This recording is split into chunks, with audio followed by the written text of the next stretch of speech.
Development, the start would be related to the federation or the regional training centers.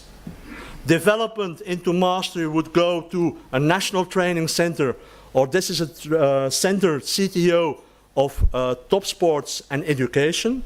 And then you would go into the Olympic level at mastery. Okay? So there's a logic behind this. Now, if I would say as a manager of the Dutch Olympic Committee, what kind of expertise do I want? This is what I want.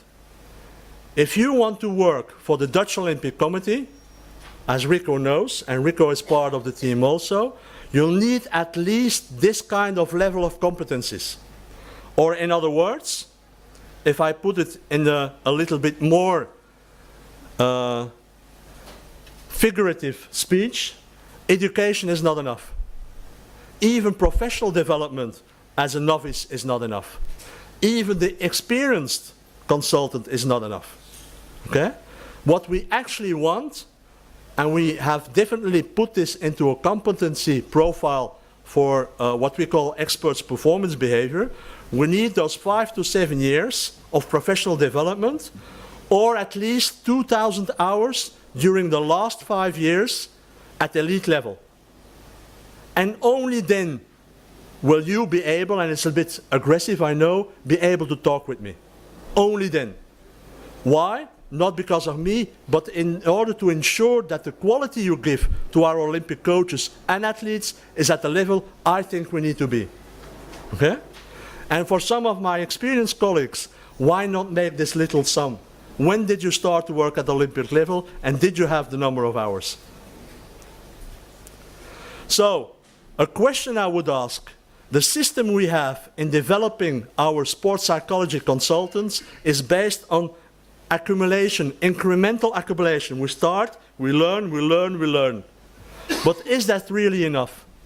Is that really enough to ensure at the moment you knock on my door, or Skype to me, or phone to me, or text to me, or whatever, to say I'm ready? I don't think so.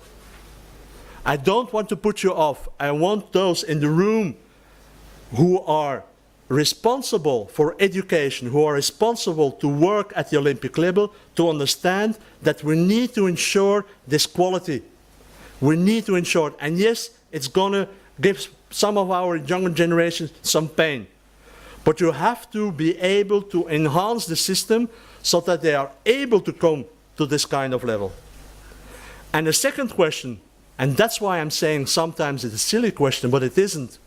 When you're at that level, and I'm looking at Rob, I'm looking at Artur, I'm looking at Rico, how do we ensure that our competencies stay up to date? What do we do? Do we do enough? No, because we never have time. But yes, we should actually provide a system where even the senior sports psychologists are evaluated on their competencies. So the last recommendation would be, we need especially continued professional development. After education and you go into a novice professional career, we need to ensure that you have the ability and the possibility to do continued professional development throughout, even up until senior level, even those working 10 years at Olympic level. Okay? And we need research. That's where the academia comes back. We need research because one of the points we found, a little detail, but it's not, that coaches, male and female, evaluated the work of female practitioners higher than the males. Okay? Yeah. Good, eh? Yes. No. We need research. We need to understand why. What kind of competencies do they have, which some of my colleagues and myself perhaps are not fully developed in. And we need quality insurance. So, are we there yet? What I like to do is when you travel to a country, I like to look at the website of the host and read the magazine, the in-flight magazine. This was Alitalia. Wonderful. Thank you, Alitalia. 10% off my ticket. No, it wasn't. Looking at the website of CONI, I stumbled into this. It's an overview of what they call meritorious organizations. Organizations who are not sports federations, who are related to sport and Olympic sport, and are recognized as such as being important. Okay?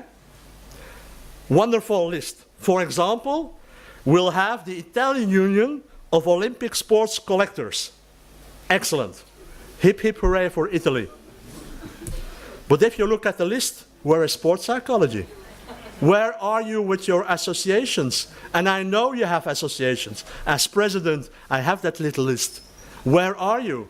Yes, we are in CONI, but are you within the system, or are you just visiting this?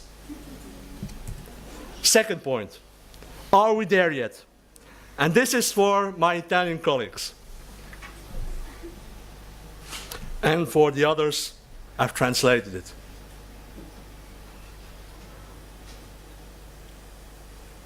This is from the in-flight magazine Alitalia. It's called Ulisse, okay? And do it, because you find every time a little bit on sport. Sport sells, okay? I've left out the sport. And I'm challenging now my Italian colleagues to say what kind of sport is here described by its president. The sport with the most Italian victories. Sorry? Fencing. Fencing? No. No. No.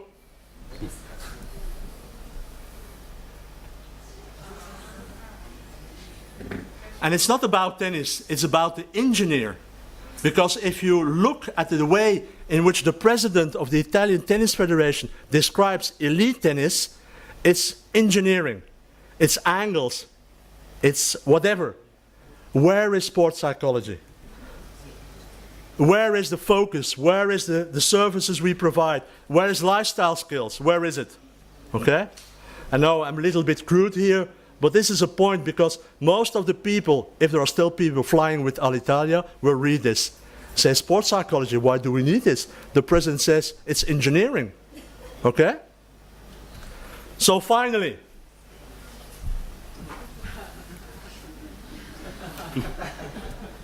thank you.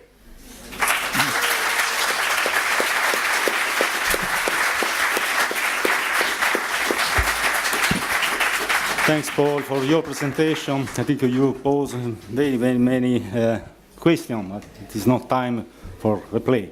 No problem. I'm very pleased to give you an ISSP present. Okay.